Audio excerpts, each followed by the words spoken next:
नमस्कार, मैं हूं आपके साथ कविता राणा, जो कि भारत की पावन धरा ज्योतिष की जन्मभूमि रही और इस कारण वैदिक ज्योतिष के आधार पर, ग्रह गोचर के आधार पर भविष्यवाणी करने का सिलसिला सदियों पुराना है।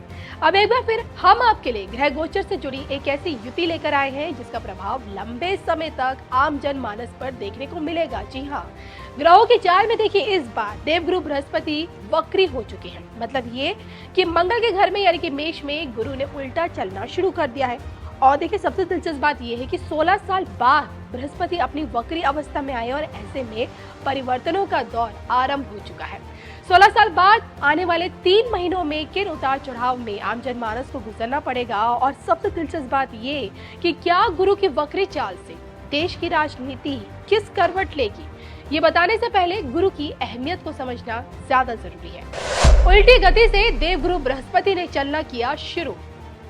धन और धर्म के कारक गुरु का चमत्कारी प्रभाव। वक्री गति से गुरु का चलना कितना शुभ कितना अशुभ, देखिए सिर्फ धर्म ज्ञान पर। तो देवताओं के गुरु देवगुरु बृहस्पति हमारे और आपके लिए देखिए जीवन में ज्ञान, शिक्षा, धर्म, धन, संतान और घरेलू जीवन का सबसे ज्यादा प्रतिनिधित्व करते हैं। जिन जातकों की कुंडली में कहते हैं कि देवगुरु बृहस्पति उच्च भाव के होते हैं, उनके जीवन में देवगुरु बृहस्पति के आशीर्वाद से सब प्रकार की शुभ प्रगति होती है। जातक के जीवन में सुख और समृद्धि में वृद्धि होती है।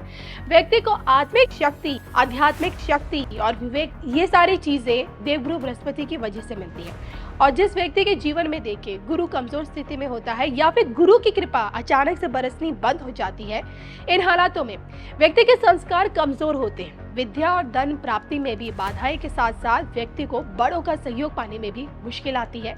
व्यक्ति का पाचन तंत्र कमजोर होने लगता है। संतान पक्षी समस्याएं अचानक से परेशान करने लगती। कभी कभी तो देखिए संतान ही नहीं होती। अगर बृहस्पति का संबंध कहते हैं कि विवाह भाव से बन जाए तो विवाह होना भी असंभव हो जाता है। आपको ये जानकर ताज्जुब होगा कि शनि की अशुभ स्थिति से व्यक्ति की समस्या को निवारण किया जा सकता है उपायों से, लेकिन बृहस्पति के बुरे असर का निवारण बहुत ही मुश्किल होता है। सौ बात की एक बात ये कि गुरु की मजबूत स्थिति व्यक्ति के जीवन में एक निर्णायक भूमिका हमेशा निभाती है। वहीं दूसरी तरफ देखिए, व्यक्ति के जीवन में गुरु की महादशा को भी सोने पर सुहागा माना गया है। गुरु की महादशा ऐसी होती है कि चाहे तो व्यक्ति को रातों रात राजा बना दे, एक झटके में किस्मत पलट दे। वैदिक ज्योतिष के आधार पर कहा यह गया है कि गुरु की महादशा के दौरान ही व्यक्ति को अपने हर कार्य में किस्मत का साथ मिलता है। दुर्भाग्य भी सौभाग्य में बदल जाता है। उसे वैवाहिक सुख के साथ साथ आर्थिक सुख भी भरपूर मिलता है। अब उम्मीद है कि अब आप गुरु के महत्व को समझ चुके होंगे, भली भांति गुरु के महत्व से परिचित हो चुके होंगे। अब आइए जानते हैं कि 16 वर्ष बाद गुरु के वक्री होने से अब क्या क्या अचानक से चीजें बदलनी शुरू हो जाएंगी, जो आपको महसूस होगा। आर्थिक दृष्टि से वक्री गुरु का प्रभाव। अब जो कि देखिए बृहस्पति वक्री चाल में आ गए हैं, तो इस दौरान देखिए व्यापार में लाभ होगा, आर्थिक प्रगति होने की ज्यादा संभावना है। बाजार में जो औद्योगिक नीतियों में परिवर्तन होगा वो आम जनमानस के लिए बहुत अच्छा रहेगा। लोगों की सोच पर सकारात्मक असर पड़ेगा और सही निर्णय लेने में सक्षम होंगे। यहाँ ध्यान देने वाली बात ये है कि बृहस्पति वक्री है तो बैंकिंग मामलों में सावधान रहने की ज्यादा आवश्यकता है और लोन देने में भी सावधानी बरतें। युवाओं पर वक्री गुरु का सकारात्मक प्रभाव। जो प्रतियोगी परीक्षाओं की तैयारी कर रहे हैं और जो नए व्यवसायिक उपक्रम को स्थापित करना चाहते हैं, उनके लिए देखिए ये समय मील का पत्थर साबित हो सकता है। ये 4 माह का समय मनोवांछित परिणाम दे सकता है, बस सही रणनीति बनाकर काम करना होगा। भावनाओं और विचारधारा पर वक्री गुरु का प्रभाव। गुरु के वक्री हो जाने की वजह से देखिए एकदम किसी भी चीज पर विश्वास करने की जगह उसे जांच परख कर ही फैसला लेना बहुत ज्यादा जरूरी है। वक्री गुरु संदेश देते हैं कि जीवन का मूल्यांकन करें।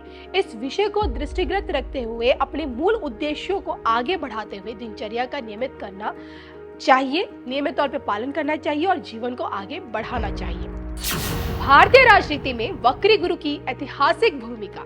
राजनीति में देखिए उतार चढ़ाव का दौर अब शुरू हो जाएगा वक्री गुरु की वजह से, और कई राज्यों में देखिए सत्ता और संगठन में परिवर्तन की संभावना दिखाई दे रही है। इसके अलावा देखिए देश की राजनीति में उथल पुथल भी हो सकती है। धर्म से जुड़े राजनेताओं का प्रभाव और ज्यादा बढ़ेगा। विश्व में बहुत कुछ बदलाव देखने को मिलेगा। अब यहाँ गौर करने वाली बात यह है, देखिए 4 नवंबर से ही गुरु ने उल्टा चलना शुरू कर दिया, और जैसे ही हमने आपको बताया कि गुरु सदैव धर्म का प्रतिनिधित्व करते हैं और इस कारण धर्म के खिलाफ बोलने वालों पर गुरु का अशुभ प्रभाव देखने को तुरंत मिलता है। और इसकी वास्तविक तस्वीर देखिए आप लोगों के सामने है, क्योंकि देखिए गुरु के वक्री होते ही जैसे ही डीएमके की तरफ से मुख्यमंत्री स्टालिन के बेटे उदयनिधि स्टालिन ने सनातन के खिलाफ जहर उगला, सनातन के खिलाफ अनाप शनाप उन्होंने बोला, उसके बाद से भारतीय राजनीति में इस वक्त धर्म पर संग्राम छिड़ा हुआ है जो अब तक नहीं थमा है। डीएमके समय कांग्रेसियों का सनातन के खिलाफ बोलना इतना भारी पड़ गया है कि अब विपक्षी एकता इंडिया वाले गठबंधन को सनातन विरोधी बताया भी जा रहा है। मोदी एंड कंपनी हमलावर है और देश का संत समाज पूरी तरह से इन लोगों पे भड़का हुआ है।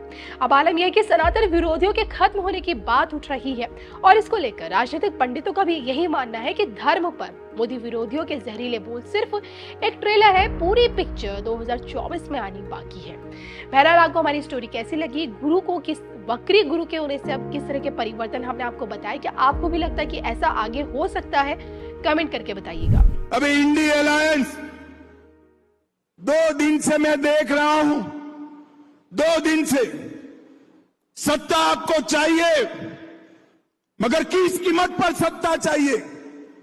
2 दिन से आप इस देश की संस्कृति का, इस देश के इतिहास का, सनातन धर्म का अपमान कर रहे हैं। इंडी अलायंस के 2 प्रमुख दल डीएमके और कांग्रेस पार्टी, इनके बड़े नेता, एक वित्त मंत्री का बेटा और एक मुख्यमंत्री का बेटा, वो कह रहे हैं सनातन धर्म को समाप्त कर देना चाहिए।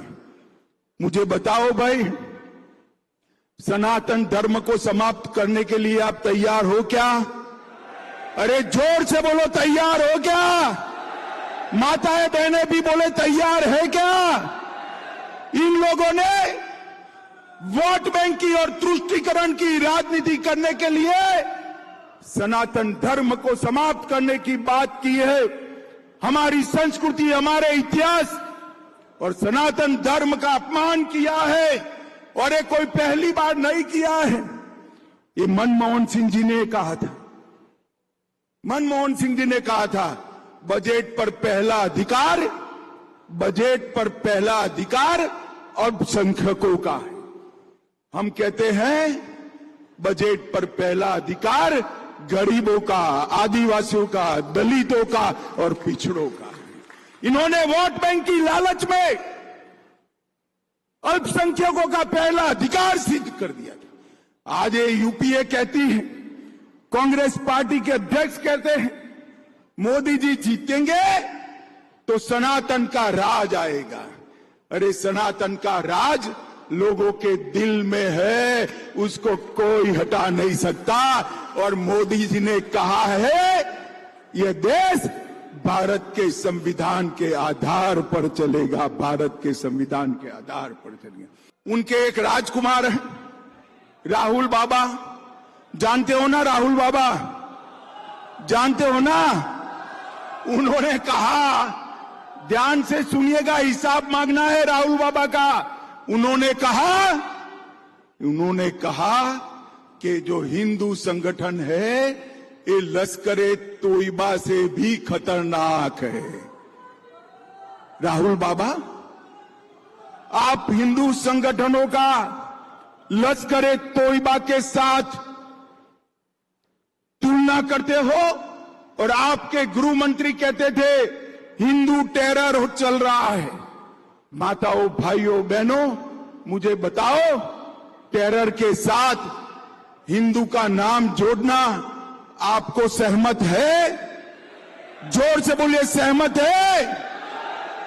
ये इंडी अलायंस एक घमंडिया गठबंधन वोट बैंक की राजनीति करने के लिए, तुष्टीकरण की राजनीति करने के लिए किसी भी स्तर पर जा सकते हैं। मगर अब मैं उनको कहने आया हूं, जितना आप बोलोगे उतने ही कम होते जाओगे। 2014 में थे, 19 में उससे भी कम हुए, और अब ये शुरू किया है सनातन धर्म के खिलाफ आलाप। 2024 में दूरबीन लेकर भी दिखाई नहीं पड़ोगे, दूरबीन लेकर भी।